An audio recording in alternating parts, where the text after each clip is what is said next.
Francisco Solalf, neste 2020, março já, quarta-feira. Finalmente chegamos à última sessão, a sessão 7 do Apocalipse de João, apóstolo. Vamos orar. Senhor Jesus, abençoa esta gravação desse estudo para que nós possamos entender a Tua palavra, segui-la pelo poder, pela graça do Teu Santo Espírito, que é o mesmo ontem, hoje e sempre, que não cessa os seus dons na Tua igreja, hoje espalhada por todo o mundo, que começou lá naquele mar da Europa e hoje está no extremo Oriente e na Nova América continental.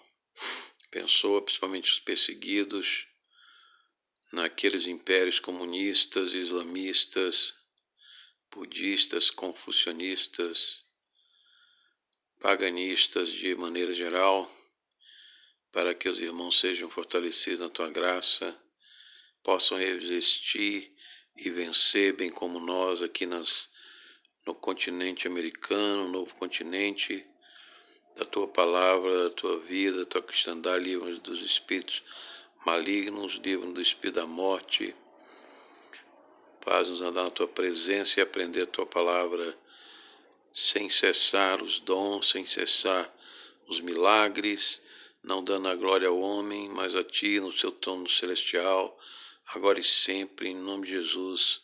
Amém. Que beleza, irmãos, maravilha, a palavra de Deus que saiu de Sião, a Terra Santa, hoje ainda não convertida, mas vamos ver que no milênio e para o estado eterno, toda esta terra será maravilhosamente convertida a nosso Senhor Jesus Cristo. Sião em Jerusalém, na Galiléia, o ministério de Cristo, Samaria, se espalhou para a Síria, Antioquia da Síria, subiu para a Cilícia, terra de Paulo, se espalhou pela Ásia, foi à Grécia, chegou a Roma, e de Roma passou para a Itália, a Espanha. E ali na ilha de Patmos, aqui no Egeu, Jesus revelou a João toda a nossa história, a história da humanidade e a história das profecias bíblicas.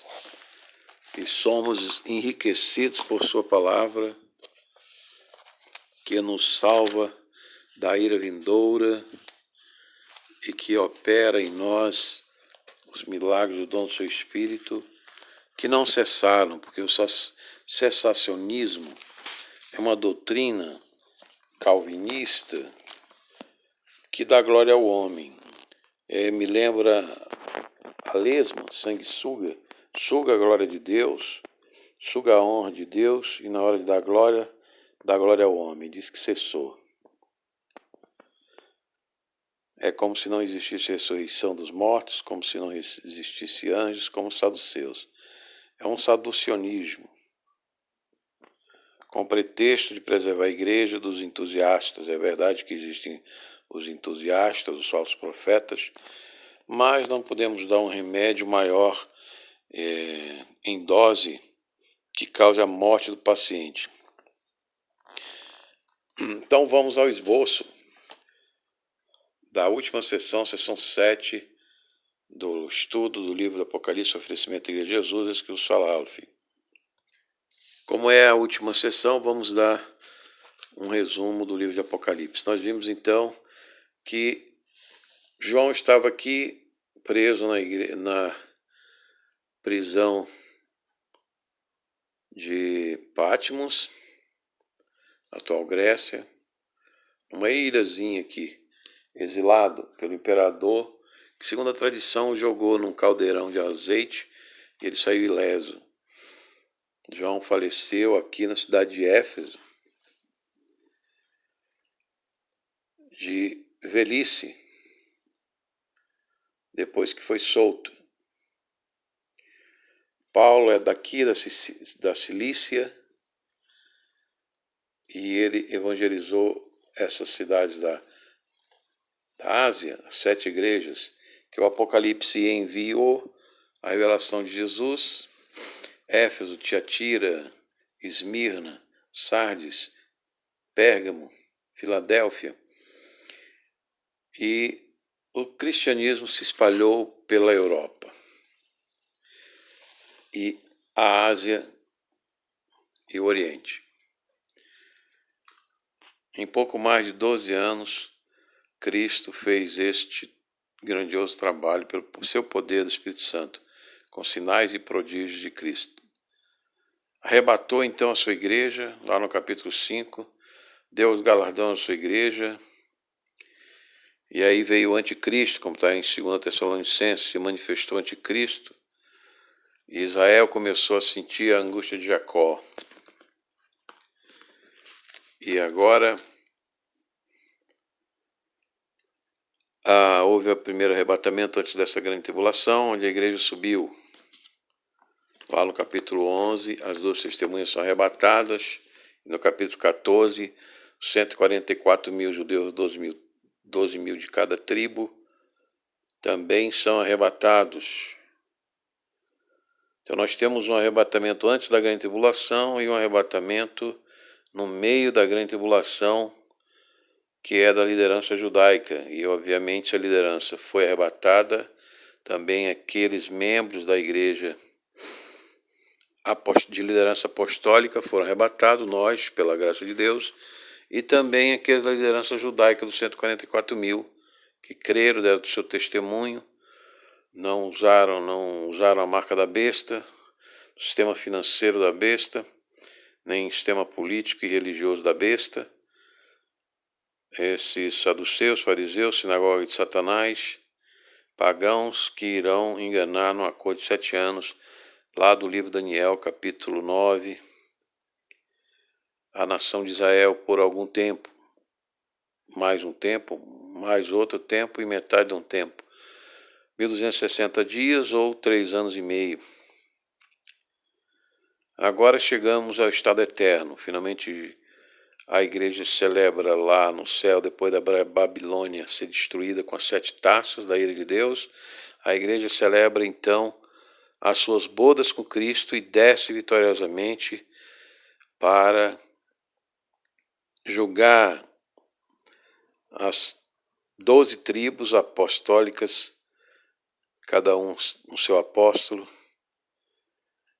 e ressuscitar com poder as testemunhas de Cristo degolado na era da grande tribulação, que não passaram pelo segundo arrebatamento. Então esse aí é mais ou menos o resumo do que nós estamos no Apocalipse. E aí Satanás é amarrado, depois ele tem 1 milênio, 1000 anos, ele é solto, engana as nações, faz a guerra do Gog e Magog, e depois desta guerra nós entramos, ele é lançado no lago de fogo, há o juízo do trono branco, o juízo final dos ímpios, que estavam no mar, no inferno, na morte. Todos são julgados, destruídos, mas falamos que há aqueles ainda que estejam com seu nome no livro da vida, que viveram e não foram atingidos pelo governo sistema da besta, porque nem Herodes matou o mundo inteiro, né? Talvez índios, que viveram como índios nesse período, fora da civilização e dos sistemas financeiros. Então esses que não morreram continuarão povoando a terra no estado eterno. Aí é a nossa questão. Isso aí está aberto, é um milagre de Deus, é um mistério de Deus, como as 7 vozes dos 7 trovões, que João não contou, também no Apocalipse. Então vamos entrar agora na última sessão 7, em que vamos ver o estado eterno, como será a terra depois do juízo final, depois dos elementos serem abrasados, céu e terra serem recriados, como está lá na epístola de Pedro. Vamos então ver o esboço desta última sessão do estudo do Apocalipse. Apocalipse, capítulo 21 e 22, o estado eterno, sétima sessão do nosso estudo. No Apocalipse, capítulo 21, nós vemos novo céu e nova terra, a cidade santa, a Nova Jerusalém, que desce do céu, a noiva, ataviada.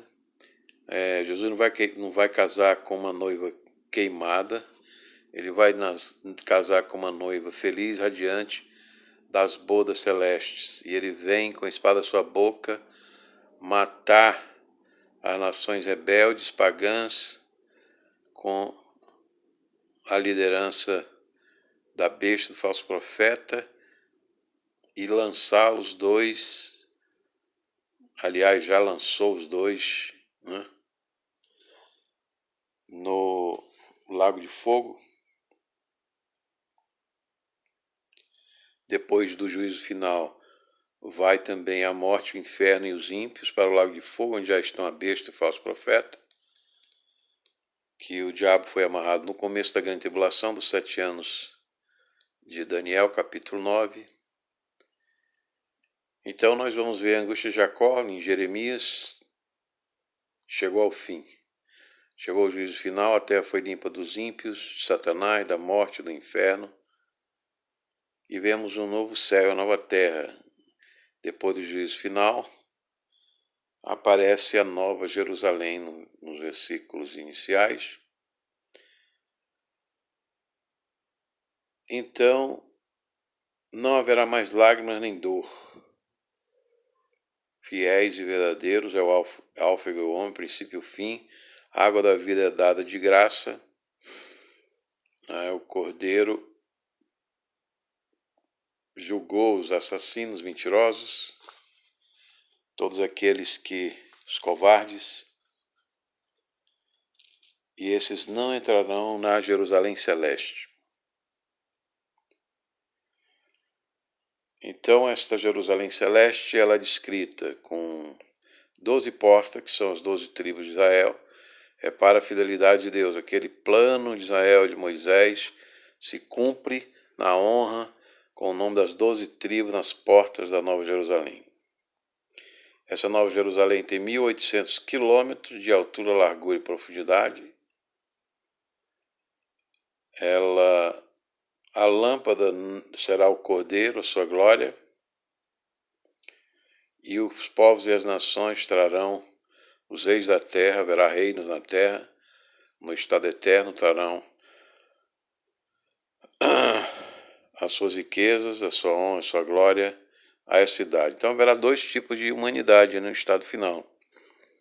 Aquelas que vão entrar pelas portas, e aí nós não sabemos se haverá essa população de reis na terra, se elas serão de pessoas da natureza adâmica, ou se será toda a humanidade de natureza celestial. Isso aí é um mistério de Deus, ainda não sabemos se a nova terra vai abrigar nações que crescem sua população ou que são estagnadas. Aí é algo para ser revelado a nós no estado eterno, lá no céu. Como será a população da nova terra? Que tipo de habitantes haverá nessa nova terra? E se haverá ainda crescimento populacional na nova terra, ou apenas aqueles salvos que estão na Nova Jerusalém, que celebraram a bodas no final da grande tribulação. Então isso é uma suposição que fazemos, que haverá humanidade e nações e reis que trarão as riquezas nas portas da Nova Jerusalém Celeste. Apocalipse 22, nós adentramos dentro daquela Jerusalém Celeste e vemos um rio da vida, a árvore que cura os povos. Então, aí é que eu digo, se a árvore da vida cura os povos, haverá humanidade reprodutiva ou seja, que casa, que tem filhos nessa nova terra. E os servos contemplarão a face do Senhor, e na sua testa estará gravado o nome de Deus, Pai, Filho e da Nova Jerusalém. A luz será o Senhor Jesus. E bem-aventurados os que leem este livro dessa profecia. É o único livro que diz que seremos abençoados por ler e estudá-lo, né? Então esta fé ficarão de fora os cães, ficarão de fora, como diz Isaías, em tormentos eternos, na Babilônia queimando eternamente, os assassinos, os idólatras, os mentirosos. Então, esse é o esboço do estado eterno. Vamos agora para o texto. Seção 7 de Apocalipse, estado eterno. E vi novo céu e nova terra, pois o primeiro céu e a primeira terra passaram. A primeira terra passaram e o mar já não existe. Vi também a cidade santa, a Nova Jerusalém, que desce do céu da parte de Deus, preparada como uma noiva, enfeitada para o seu noivo. Então ouvi uma voz forte que vinha do trono e dizia: Eis o tabernáculo de Deus com seres humanos, Deus habitará com eles. Eles serão povos de Deus, e Deus mesmo estará com eles, e será o Deus deles, e enxugará dos olhos toda lágrima, e já não existirá mais morte. Já não haverá luto, nem pranto, nem dor, porque as primeiras coisas passaram. Então aí parece que tem sim uma humanidade, nova terra e novo céu. Humana que casa, que reproduz, que cria nações e etnias.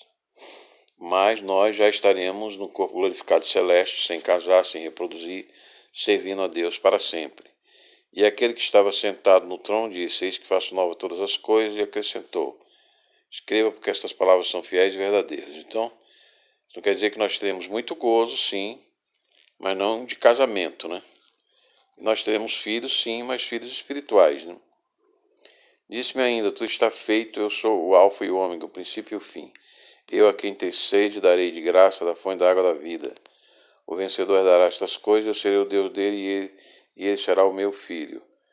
Quanto, porém, aos covardes, aos incrédulos, abomináveis, aos assassinos, imorais, aos feiticeiros, aos idólatras e todos os mentirosos, a parte que lhes cabe será no lago de fogo que está queimando com enxofre, a saber, a segunda morte. Então, uma das coisas que a igreja fiel não passará a segunda morte. Porém, a ameaça lá nos primeiros capítulos 1 a 3, a possibilidade da segunda morte.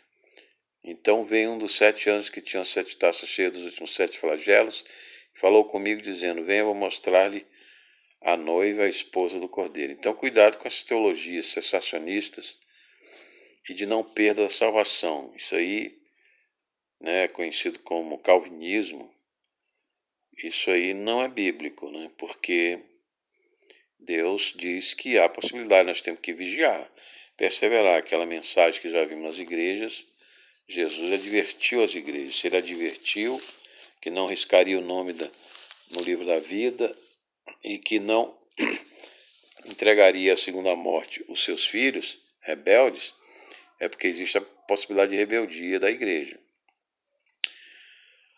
Então veio um dos 7 anjos que tinham as 7 taças cheias dos 7 flagelos e falou comigo dizendo: Venha, vou mostrar-lhe a noiva, a esposa do Cordeiro.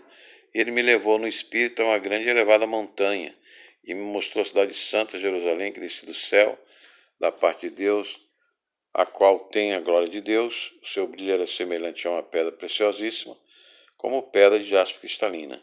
Tinha uma muralha grande e alta, com 12 portões, e junto aos portões 12 anjos. Sobre os portões estavam escritos nomes, a saber, os nomes das 12 tribos dos filhos de Israel.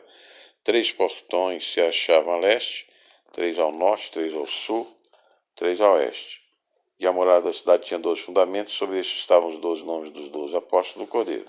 Aquele que falava comigo tinha por medida uma vara de ouro para medir a cidade, os seus portões e sua muralha.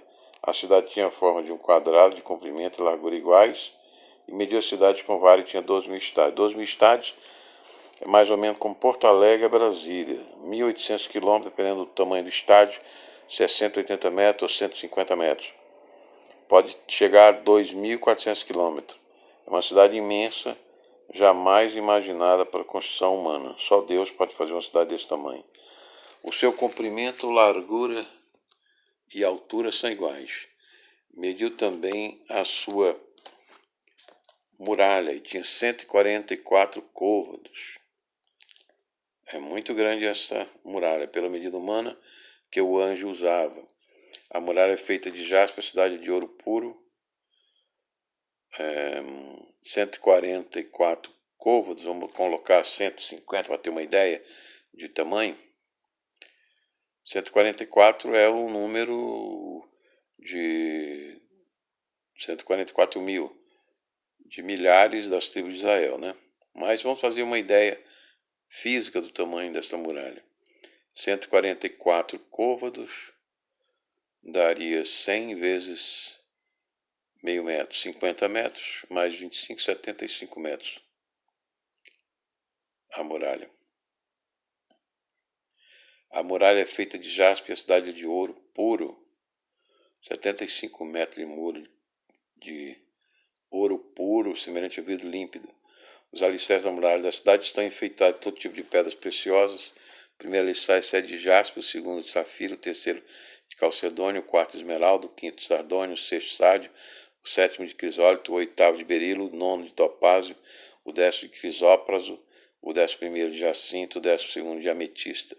Os 12 portões são 12 pérolas, a cada um desses portões é feito de uma só pérola. A praça da cidade é de ouro puro, como vidro transparente. Não vi nenhum santuário na cidade, porque o seu santuário é o Senhor, o Deus Todo-Poderoso e o Cordeiro. A cidade não precisa do sol nem da lua para que lhe dá claridade, pois a glória de Deus a ilumina, e o Cordeiro a sua lâmpada. As nações andarão mediante sua luz, e os reis da terra.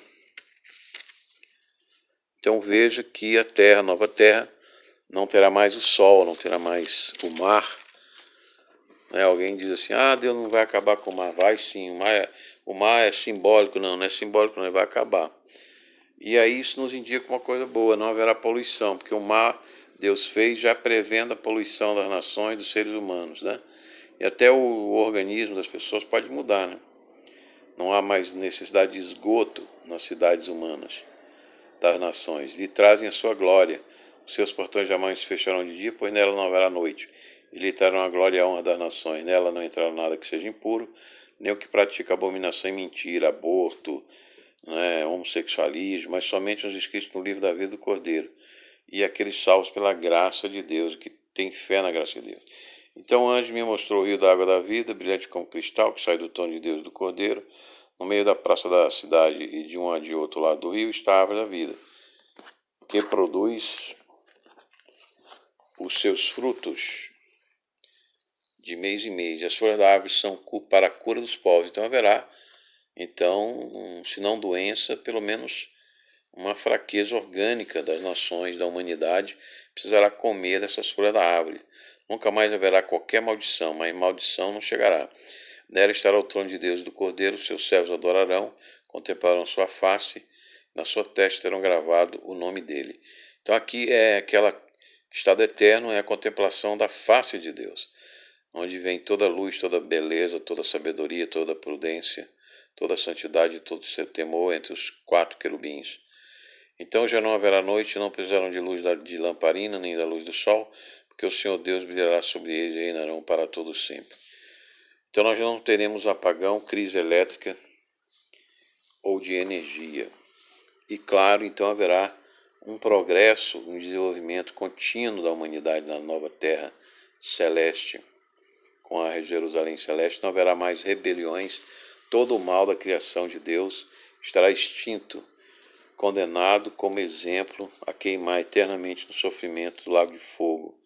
Seus agentes, a morte, todo o seu coerentes ou coparentes, a besta, o anticristo, falso profeta, a mulher prostituta, os anjos caídos e todo o mal estarão lá, sendo destruídos no lago de fogo. Chegou a hora que aqueles demônios de Gadara pediram para entrar nos porcos, vão ser destruídos. Aí já chegou a hora dessa destruição eterna, a segunda morte, que ela não acaba, não é aniquilanismo, como diz algumas seitas religiosas, de que morreu é aniquilado. Não. A palavra de Deus diz que Babilônia queima para sempre. O Senhor, Deus e Espírito dos profetas, enviou o seu anjo para mostrar ao seu servo as coisas que em breve devem acontecer. Logo, esse breve aqui em grego não significa hoje, amanhã, mas logo, quando começar, ele também tem um sentido. Será rápido que essas coisas serão processadas por Deus. Eis que venho sem demora, bem-aventurado aquele que guarda as palavras da profecia deste livro.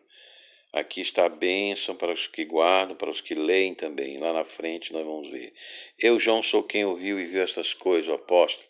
E depois de ter ouvido e visto, prostrei-me diante dos pés do anjo que me mostrou estas coisas, para adorá-lo, mas ele me disse, não faça isso, sou um servo de Deus, assim como são você e seus irmãos profetas, e como são os que guardam as palavras deste livro. Adore a Deus, disse-me ainda, não cele as palavras da profecia deste livro, porque o tempo está próximo. Continue injusto a fazer injustiça, e continue imundo a ser imundo. O justo continue na prática da justiça, e o santo continue a santificar-se ainda, com a palavra diariamente, com a oração, jejum e a verdade doutrinária, porque eu nem sei esses desvios doutrinários, o que é que Deus vai fazer com esses que se desviam da doutrina, da sã doutrina, e que pregam e acrescentam e tiram coisas da sã doutrina cristã.